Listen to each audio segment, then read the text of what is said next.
Manufacture কোনো খাবার বাচ্চাদেরকে খাওয়াবেন না।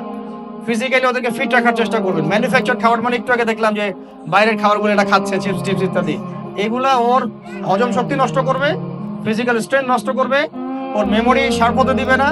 ওকে ভিতর থেকে ওই যে একটা শব্দ একটু আগে বলেছে এক ভাই যে ব্রয়লার মুরগি বানাই দিবে, আসলেই তাই বানাই দিবে, আসলেই তাই বানাই দিবে। আমরা ঢাকা শহরে যখন থাকি, ছেলেপেলেদের 15 বছরের ছেলের ভুঁড়ি দেখলে আমাদের মনে হয় যে কি একটা অবস্থা। ফাস্টফুড, পিৎজা, বার্গার, কফি, এইগুলাই ওদের জীবন, এইগুলাই ওদের জীবন।